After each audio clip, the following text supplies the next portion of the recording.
Era uma vez uma porca-mãe e seus 3 leitões. 3 irmãos têm a mesma altura. Redondo, cor-de-rosa, com as mesmas caudas engraçadas. Durante todo o verão, os porcos brincaram na grama verde, se aqueceram ao sol, se aqueceram nas poças. Mas então o outono chegou. Um dia minha mãe disse que era hora de eles pensarem no inverno. Ela pediu que construíssem uma casa grande. O irmão mais novo disse que o inverno ainda está longe. O irmão do meio disse que construiria sua própria casa quando necessário. E o irmão mais velho decidiu construir ele mesmo a casa. Os irmãos mais novos e do meio não faziam nada além de jogar seus jogos. Ficava cada vez mais frio a cada dia. O irmão mais novo decidiu construir uma casa de palha. O irmão do meio achou que faria muito frio na casa de palha no inverno. Ele decidiu construir uma casa com gravetos e gravetos. À noite, seu alojamento estava pronto. Eles estavam muito orgulhosos de si mesmos e não se cansavam de seus edifícios. Agora eles estavam livres e podiam fazer o que quisessem. Eles decidiram ir até o irmão mais velho e ver que tipo de casa ele havia construído para si mesmo. O irmão mais velho estava ocupado construindo. Ele aplicou pedras, amassou argila e aos poucos construiu para si uma casa confiável e durável. Os irmãos mais novos encontraram o irmão mais velho trabalhando. Eles ficaram muito surpresos com o tipo de fortaleza que ele estava construindo. O irmão mais velho continuou a trabalhar calmamente. Os irmãos mais novos e do meio começaram a brincar e rir de sua casa. Eles estavam tão divertidos que seus gritos estridentes ecoaram pelo gramado. O irmão mais velho pediu para ficar quieto, pois o lobo podia ouvi-los. Os irmãos mais novos e do meio se divertiram ainda mais. Eles decidiram que o irmão mais velho era apenas um covarde. E os 2 bravos irmãos foram dar um passeio. No caminho, cantaram e dançaram. Ao entrarem na floresta, fizeram tanto barulho que acordaram o lobo que dormia sob o pinheiro. O lobo, insatisfeito e faminto, dirigiu-se ao local de onde vinha o grito de 2 porcos idiotas. Os irmãos caminharam alegremente e falaram sobre a facilidade com que lidariam com o lobo. E de repente eles viram um lobo vivo de verdade. Ele estava parado atrás de uma grande árvore. Ele tinha olhos muito malignos e uma boca enorme e dentuça. Os irmãos estavam tão assustados que suas caudas finas tremiam delicadamente. O lobo se preparou para pular. Ele estalou os dentes e piscou o olho direito.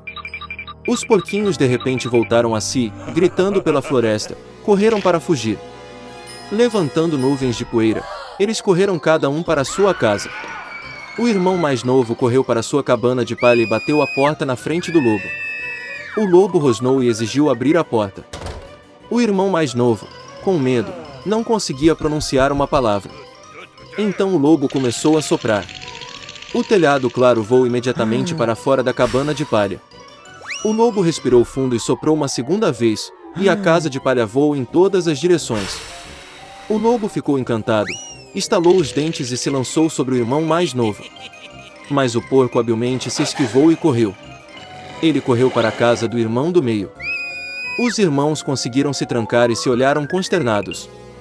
O lobo ficou com raiva e começou a soprar. A casa está ligeiramente torta. O lobo soprou um segundo, depois um terceiro e depois uma quarta vez. Mas a casa ainda estava de pé. O lobo respirou fundo e soprou pela quinta vez. A casa estremeceu e desmoronou. Apenas uma porta ficou por algum tempo no meio das ruínas. Horrorizados, os leitões correram para a casa do irmão mais velho. O lobo correu atrás deles. Ele tinha certeza de que desta vez os porcos não fugiriam dele. Os leitões passaram rapidamente pela grande macieira sem nem mesmo bater nela. E o lobo não teve tempo de se virar e acertar a macieira, que o cobriu de maçãs.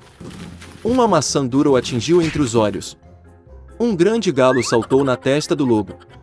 Neste momento, os irmãos mais novo e do meio conseguiram correr para a casa do irmão mais velho e trancar a porta. O lobo correu para a porta, rosnou e exigiu abri-la. Os irmãos mais novos estavam com muito medo e não podiam dizer nada em troca. E o irmão mais velho sabia que ele e seus irmãos não tinham nada a temer em uma casa de pedra sólida. Então o lobo sugou mais ar e soprou assim que pôde. Mas não importa o quanto ele explodiu, nenhuma única pedra se moveu.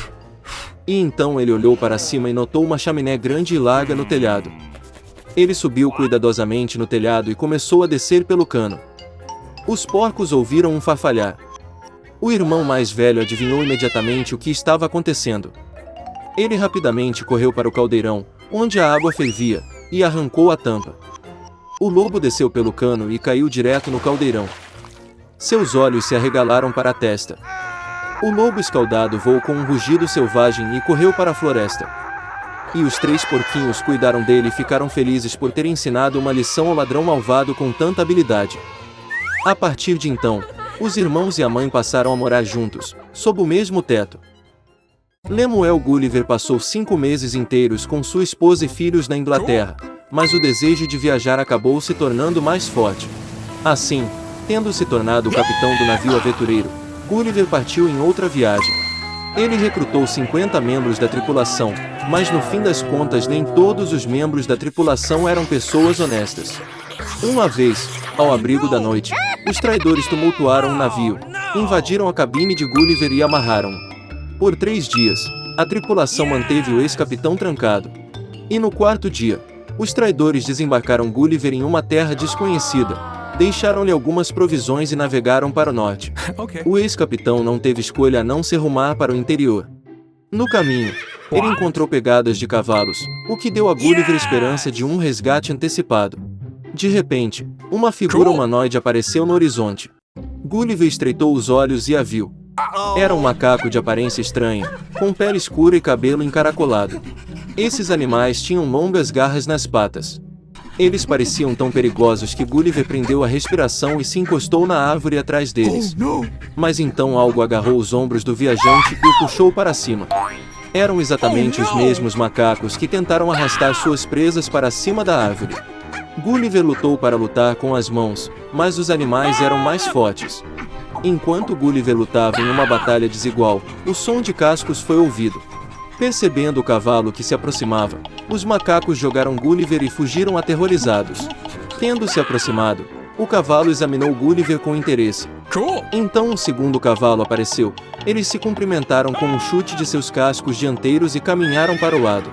Os cavalos se comportaram com tanta inteligência que Gulliver teve a impressão de que eram magos que se transformavam em cavalos. Finalmente, após consulta, os cavalos ordenaram a Gulliver que os seguisse. Desta vez, Gulliver acabou em um país habitado por cavalos inteligentes, os Guins. E os estranhos macacos que atacaram Gulliver serviram aos Guins como animais de estimação e fizeram todo o trabalho sujo. Então o viajante foi levado a uma casa onde uma manjedoura com feno esticada ao longo da parede e outros cavalos estavam estacionados. O cavalo gesticulou para que Gulliver comesse um pouco de feno, mas o viajante notou um balde de leite e pediu um gole dele. Depois do jantar, Gulliver, sob a supervisão de cavalos, coletou aveia e assou pão. Isso surpreendeu tanto os Guins que eles começaram a ensinar a Gulliver sua língua e cultura.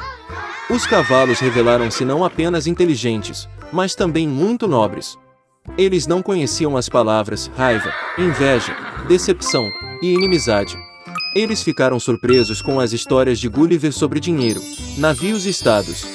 Mas, acima de tudo, os Guins ficaram indignados com o fato de as pessoas se permitirem andar a cavalo. Com o tempo, Gulliver tornou-se tão imbuído de amor e respeito pelos Guins que decidiu nunca mais voltar para as pessoas. No entanto, a cada 4 anos um conselho de representantes era convocado no país, onde discutia a principal situação. Gulliver, como uma criatura semelhante a um macaco, não teve permissão para estar presente na reunião. No entanto, por curiosidade, ele secretamente entrou na reunião, escondido em um palheiro. Descobriu-se que os Guins há muito consideravam os estranhos macacos inúteis e, portanto, decidiram expulsá-los. E Gulliver com eles. Sem esperar pelo destino, o viajante fez apressadamente um barco e partiu para a ilha mais próxima. Gulliver decidiu passar o resto de sua vida longe de pessoas que eram desagradáveis com ele. No entanto, a ilha acabou sendo a costa da Austrália. Gulliver foi visto por marinheiros de um navio português e levado para o navio. O capitão decidiu que Gulliver enlouqueceu, então ele não quer voltar para casa e conta suas histórias sobre cavalos inteligentes. Quando Gulliver foi levado para Londres, ele aprendeu a suportar a visão das pessoas com grande dificuldade. Ele se acostumou com sua esposa e filhos somente depois de 1 ano, mas mesmo assim ele não se permitiu ser tocado. E pelo resto de sua vida, Gulliver se comunicou apenas com os garanhões que comprou.